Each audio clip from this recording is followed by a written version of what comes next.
मैं बिलाल हूँ, हबशा के सयाह फाम गुलाम रुबाह का सयाह फाम बेटा।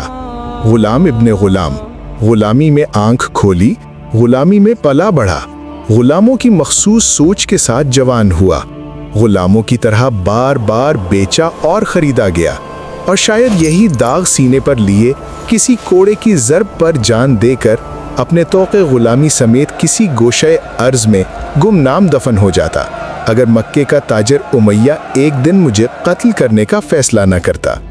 आज मैं दमिश्क में अपनी ज़िंदगी के आखिरी दिन गुजार रहा हूँ। उमैया मुझे माजी के उफ़क़ पर बहुत दूर एक धुंधले से धब्बे की तरह दिखाई दे रहा है। एक वक्त था कि यह धब्बा करांता करा मेरी सारी ज़िंदगी पर मुहीत था। रोशनी की कोई किरण नहीं थी जो उसकी जुल्मत को चीर कर मुझ तक पहुंच सकती। ये धब्बा फैलता, सिमटता, गरजता, बरसता, मगर उसका हिसार कभी न टूटता।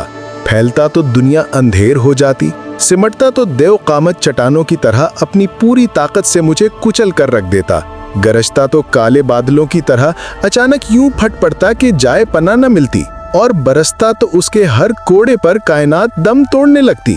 गुलामों की जिंदगी में उतार चढ़ाव नहीं होते, हादसात की भरमार नहीं होती। जिंदगी एक डगर पर चली जाती है, सुबह होती है, शाम होती है, और वक्त का धारा यूं ही बहता चला जाता है। लेकिन गुलामी की जिंदगी में अगर कोई सान्हा आ जाए तो वो हतमी होता है, फिर किसी और सान्हे की गुंजाइश नहीं रहती। गुलाम गिरा तो फिर उठता नहीं, टूटा तो हमेशा के लिए टूट गया। गुलाम की हैसियत ही क्या है? महज एक खाल जो कोड़ों के लिए वक्फ रहती है, और ये कोड़े किसी भी वक्त, किसी भी बात पर, किसी भी जगह बरस सकते हैं। उमैया एक खुद पसंद, खुद सर इंसान था। मनमानियां करने का हक उसके ख्याल में उसे अपने हस्बो नसब और अपनी दौलत सरवत से मिला था। उसके लिए मेरे बारे में सिर्फ इतना जानना काफ़ी था कि मैं बिलाल हूँ, उसका ज़र खरीद गुलाम, और बस। मेरे लिए भी बस इतना ही जानना काफ़ी था कि वो मेरा आका है। आका किस बात से खुश होता है, किस बात पर खफा होता है, ये जानना सिर्फ आका का हक था। गुलाम के लिए कुछ भी जानना लाजिम नहीं होता, उसे कुछ बताना, समझाना ज़रूरी नहीं समझा जाता। गुलाम को कोई सवाल करने की इजाज़त नहीं होती। उसका काम सिर्फ ये होता है कि वो खुद अपने तौर पर सूरत हाल का जायज़ा लेता रहे, और कराइन से जो नतीजा चाहे अखज़ करता रहे। वो सही हो तो उसकी किस्मत, गलत हो तो उसका मुकद्दर। गुलाम के लिए उसके आका जैसी कोई आवाज़ नहीं होती। जब वो आवाज़ गूंजती है तो उससे मफर मुमकिन नहीं होता।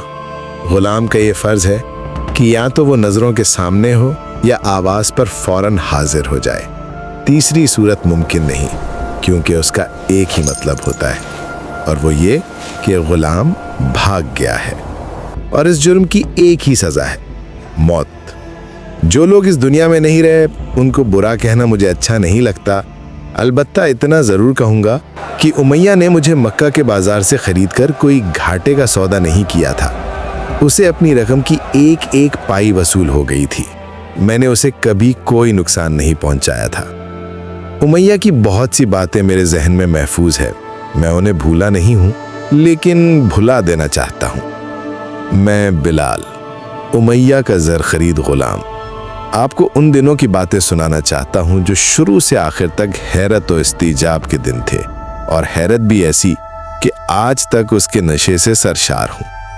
22 साल तक इस गुलाम ने उस फ़ज़ा में सांस लिया जिसमें अल्लाह के आखिरी नबी मोहम्मद सल्लल्लाहु अलैहि वसल्लम के सांसों की महक थी। जो उन्होंने कहा मैंने सुना, जो उन्होंने किया मैंने देखा। काबे के शबो रोज़। मौसम गर्मा की एक सुबह थी। उमैया हस्बे मामूल अपने ताजिर साथियों के साथ वक्त गुजारने के लिए घर से निकला। ताजिरों की ये महफिल खाना काबा के साये में लगती थी। मुझे ये सुबह बहुत अच्छी लगती थी। ताजिरों के साथ उनके गुलाम भी होते थे जो कुछ फासले पर बैठी अपने अपने आकाओं के इशारों का इंतजार करते रहते थे। ऐसे मौक़ों पर गुलाम आपस में हल्की हल्की सरगोशियां भी कर लेते थे। इधर उधर की झूठी सच्ची खबरें मिल जाती थीं और वक्त अच्छा गुजर जाता था। सबसे ज्यादा लुत्फ उन महफिलों का ये था कि हम गुलाम लोग भी साये में बैठते थे। मक्के में साया एक नेमत से कम नहीं, और फिर हम गुलामों को तो यूं लगता था जैसे सख्त हब्स में सांस लेने के लिए ठंडी ताज़ा हवा का झोंका मुयस्सर आ गया हो। मक्के में कुछ नहीं उगता, نہ پودے، نہ پھول، نہ گھاس، نہ درخت۔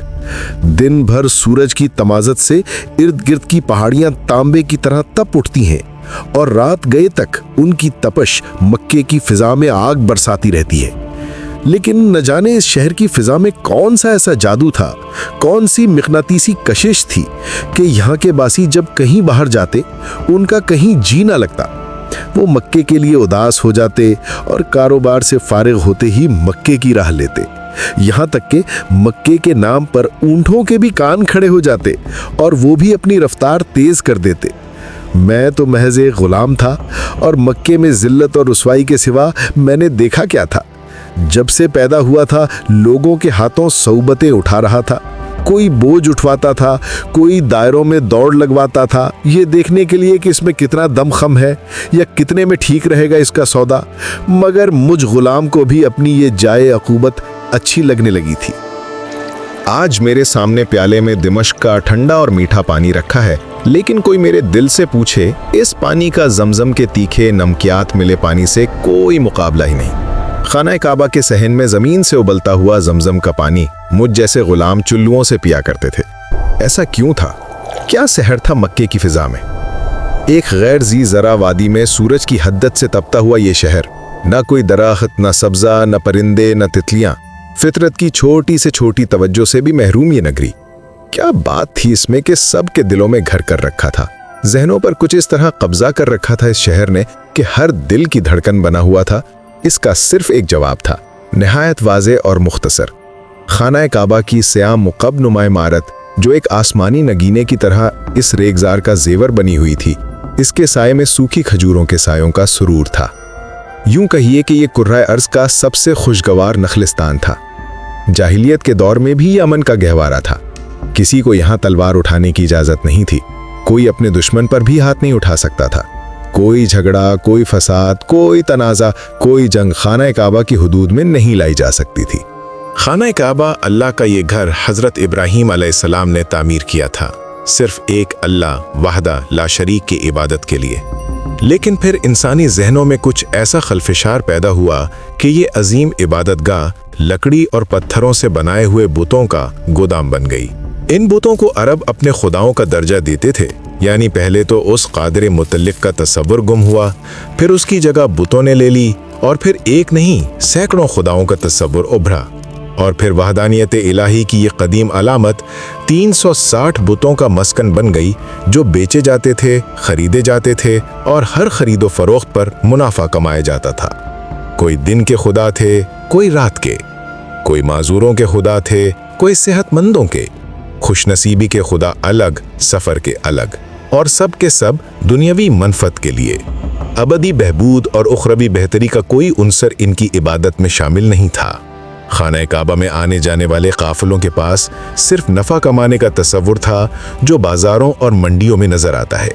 ہر سال ایک خاص مہینے میں عرب کے قبائل میلوں کی مسافت طے کر کے اپنے اپنے خداؤں کے حضور حاضری کے لیے آتے تھے۔ ایک میلہ سا لگ جاتا تھا۔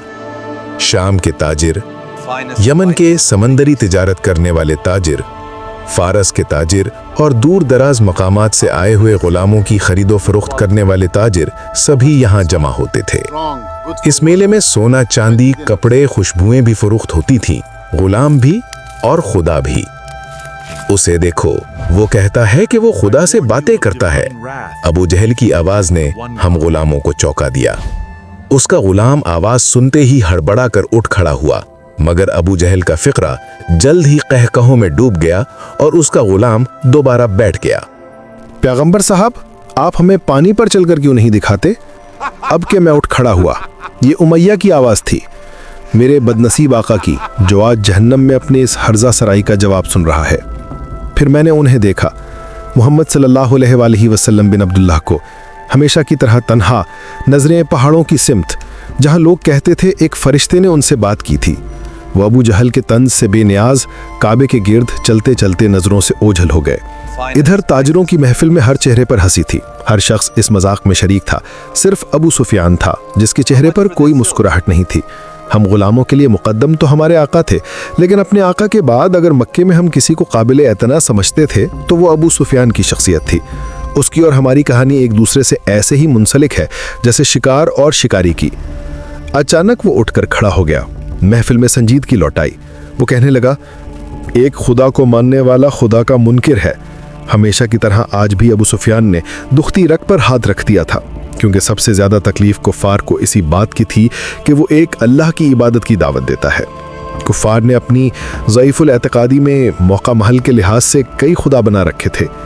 وحدہ لا شریک کا تصور ان کے دائرہ فکر سے باہر تھا۔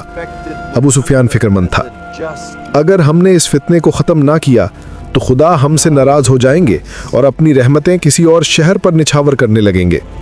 ابو جہل جو اب تک خاموش تھا یکایک بول اٹھا، ابو لہب، تم اس کے چچا ہو اور یہ تم قریبی رشتہ داروں کی ذمہ داری ہے کہ اسے راہ راست پر لاؤ۔ ابو لہب گھبرا گیا۔ اس نے اب تک دانستہ طور پر اپنے آپ کو اس ساری گفتگو سے الگ رکھا تھا۔ وہ اس میں شریک نہیں ہونا چاہتا تھا۔ ابو جہل نے خام خواہ اسے بیچ میں گھسیٹ لیا۔ راہ راست پر لاؤ؟ کس کو؟ محمد کو؟ وہ کوئی بچہ ہے، 40 سال کا ہے۔ اس میں کوئی شک نہیں کہ وہ سراسر بدنامی کا باعث ہے، میرے لیے، اپنے خاندان کے لیے، اپنے نسب عالی کے لیے۔ کل اس نے ایک غلام کو اپنا منہ بولا بیٹا بنا لیا ہے۔ پاگل پن ہے، پاگل پن۔ جو کوئی اس سے کچھ مانگتا ہے اٹھا کر اس کے حوالے کر دیتا ہے۔ سراسر دیوانگی ہے۔ جہان بھر کے چوروں، اچکوں، مکروزوں کو کھانے کھلاتا ہے۔ جب دیکھو اس کے دروازے پر 10-12 جمع رہتے ہیں۔ شاید ہی کوئی ہو جو اس کے گھر سے کوئی بھیڑ یا بکری یا کچھ اور لے کر نہ جائے۔ ہم کر کیا سکتے ہیں؟ ابن ہشام، میرا بھتیجا پاگل ہو گیا ہے، بالکل پاگل۔ ابو لہب باتیں بھی کرتا جاتا تھا اور لوگوں کے چہرے بھی دیکھتا جاتا تھا، اس امید پر کہ شاید ان میں سے کوئی بول پڑے اور اس معمے کو سلجھانے میں مدد دے، جو وہ خود سلجھا نہیں پا رہا تھا اور جو شاید سلجھایا ہی نہیں جا سکتا تھا۔ پیغمبری کا دعویٰ، کیسی انہونی بات تھی۔ گھبراہٹ میں اس نے ابو سفیان کا بازو تھام لیا۔ ابو سفیان، تم ہی بتاؤ۔ ایک جوان شخص، مضبوط، توانا، خوبصورت، سر کا ایک بال سفید نہیں، ایک رئیس عورت کا خاوند، خود عالی نسب۔ وہ مکے میں جو چاہے کر سکتا ہے، مگر کرتا کیا ہے؟ اپنے گھر کا آرام دہ بستر چھوڑ کر پہاڑوں کے غاروں میں بیٹھا سردی سے ٹھٹھرتا رہتا ہے، محض اس وہم پر کہ ایک فرشتہ اس سے بات کرتا ہے۔ یہ فرشتہ اس کی جان کا روگ بن گیا ہے۔ ابو لہب تھک ہار کے بیٹھ گیا۔ اس کے دوست بھی کچھ پریشان، کچھ شرمندہ سے لگ رہے تھے۔ خاندان میں پاگل پن کا واقعہ ہر ایک کے لیے تشویشناک ہوتا ہے، چونکہ ایسے معاملے میں کوئی کچھ نہیں کر سکتا اور نہ ہی کوئی مشورہ دے سکتا ہے، صرف دعا کی جا سکتی ہے۔ ابو لہب بیٹھا بیٹھا پھر بولنے لگا، ابھی 1 سال بھی نہیں گزرا، سب اس کے دوست تھے، اس کی عزت کرتے تھے۔ اس وقت کسی کو اس پر ہنسنے کی جرت نہیں تھی۔ وہ تمہارے درمیان فیصلے کراتا تھا، تمہارے قضا چکاتا تھا۔ لوگ اس کے پاس جاتے تھے اور اسے عادل و منصف سمجھ کر اپنے اپنے معاملوں میں رہبری حاصل کرتے تھے۔ صرف 1 سال پہلے ابو لہب نے اپنے غلام کو اشارہ کیا، اسے جو کہنا تھا وہ کہہ چکا تھا۔ آخری وقت میں اس نے ہمیشہ غلط فیصلہ کیا تھا۔ ابو جہل کچھ سوچ رہا تھا، لگتا تھا کوئی اہم فیصلہ کر رہا ہے۔ مجھے یہ فکر نہیں ہے کہ وہ ہمارے خداؤں کے بارے میں کیا الٹی سیدھی باتیں کرتا ہے، ہمارے خدا اس سے خود نمٹ لیں گے، لیکن وہ انسانوں کو جو پٹی پڑھا رہا ہے وہ بے حد خطرناک ہے، مگر اس کا فیصلہ جلد ہو جائے گا۔ سب سے پہلے ہم ان غلاموں اور لاوارثوں سے نپٹیں گے جو اس کے گرد جمع رہتے ہیں۔ ایک اور ہم زبان۔ جس وقت وہ عمار کو لے کر آئے، میں غلاموں کے مخصوص انداز میں دیوار سے لگا کھڑا تھا۔ انہوں نے اسے دھکا دے کر زمین پر گرا دیا۔ زمین پر گرتے ہی عمار نے سر اٹھا کر انہیں دیکھنا شروع کر دیا۔ میں نے دل میں کہا، اب خیر نہیں، غلام کا کیا کام کہ سر اٹھائے، اس کی تو عافیت ہی سر جھکائے رکھنے میں ہے۔ لیکن عمار مجھ جیسا غلام نہیں تھا، اسے غلام بنایا گیا تھا۔ وہ بھی مجھ جیسا ہوتا تو اسے اس رم سے آشنائی ہوتی۔ وہ تو یوں لگتا تھا جیسے اپنا حق طلب کر رہا ہو، بالکل آزاد لوگوں کی طرح جو اپنے حق کی خاطر مقابلے پر اتر آتے ہیں۔ محمد صلی اللہ علیہ وسلم تمہیں کیا سکھاتا ہے؟ ابو سفیان نے پوچھا۔ وہ سکھاتے ہیں کہ اللہ کی نظر میں سب انسان برابر ہیں، بالکل ایسے جیسے کنگھے کے دندانے۔ میں دیوار سے پشت لگائے ہوئے عمار کے یہ الفاظ سن کر سر سے پاؤں تک لرز گیا۔ میرے جسم میں ایک سرد لہر دوڑ گئی، مگر ادھر امیہ کا چہرہ تب کر سرخ ہو گیا تھا۔ غلام اور آقا کی نبضیں ایک سی نہیں ہوتی۔ مجھے آج بھی حیرت ہے کہ عمار کو آخر سوجھ ہی کیا، अल्लाह के बंदे, तुझे इतनी बहादुरी दिखाने की जरूरत क्या थी? तो बड़ी आसानी से कह सकता था कि मोहम्मद इबादत करना सिखाते हैं, सच बोलना सिखाते हैं, हमसायों की खबरगिरी की तलकीन करते हैं। इसके बाद वो यकीनन तुझे छोड़ देते, लेकिन तूने तो एक फिक्रे में वो सारी की सारी बुनियाद हिलाकर रख दी जिस पर मक्के के मर्दम आज़ाद इस्तेसाली माशरे की इमारत तामीर थी। इस पर भी बस नहीं, एक बार फिर अम्मार की आवाज़ आई, मोहम्मद सल्लल्लाहु अलैहि वसल्लम हमें सिखाते हैं कि सिर्फ एक अल्लाह की इबादत करो।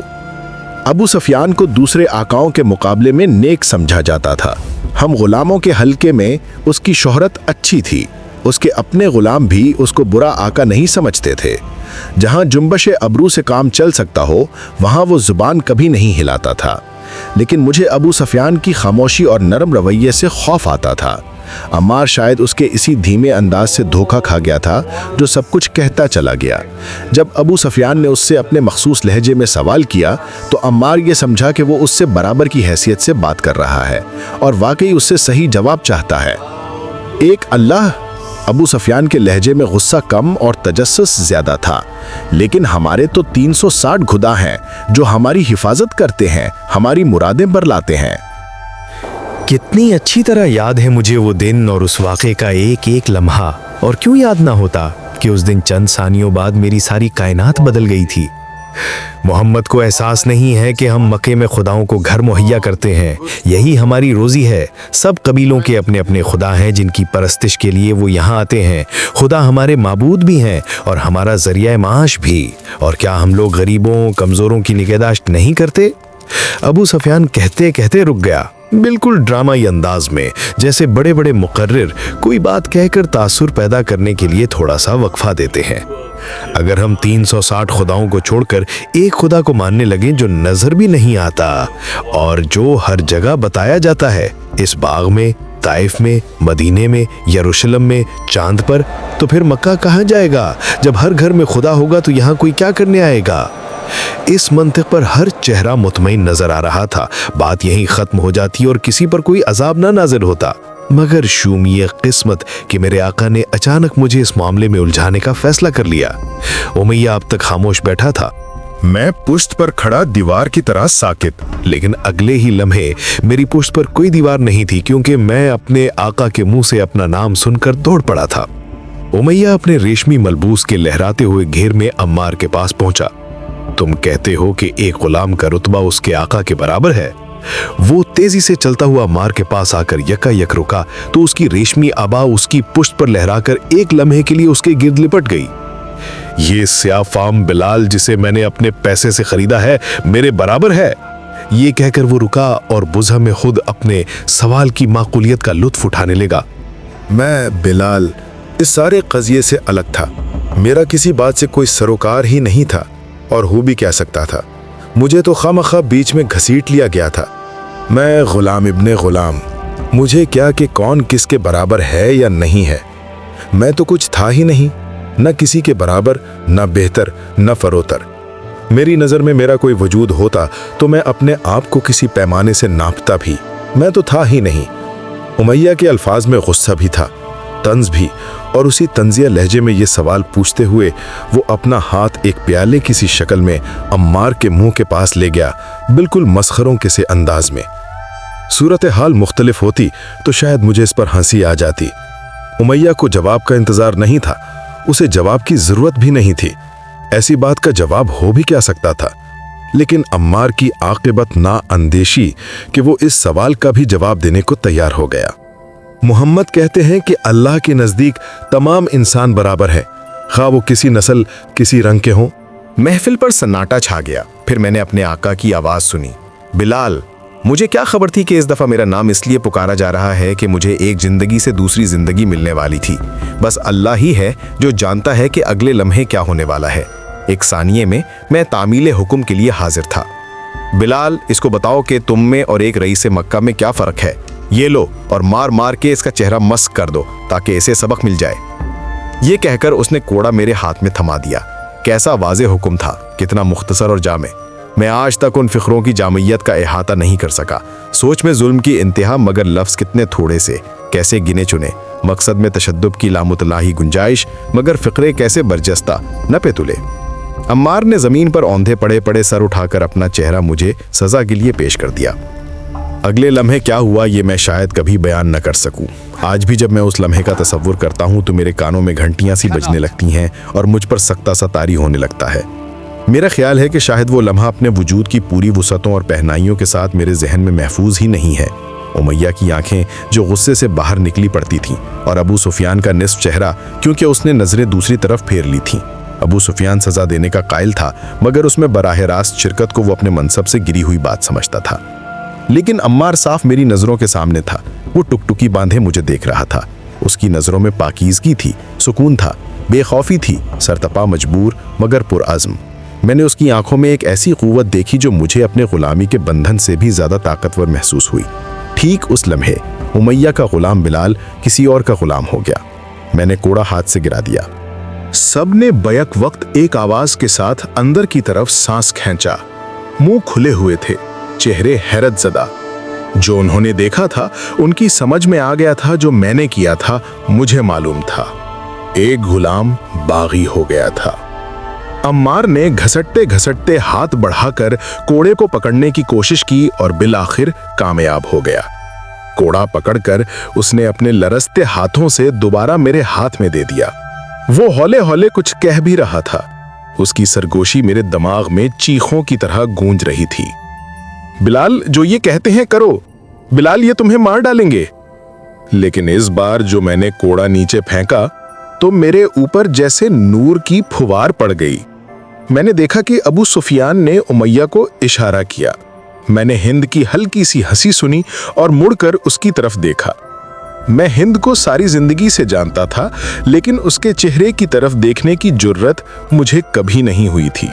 बस उसकी कुछ झलकियां थी मेरे जहन में, जिनको जोड़कर मैं उन्हें हिंद की शख्सियत से ताबीर कर लिया करता था। मुझे यकीन नहीं आता था कि आज मैंने उसे सर से पांव तक देख लिया है। उमैया का चेहरा ठहरा हुआ था। वो गैर मामूली तौर पर चुप चुप भी था।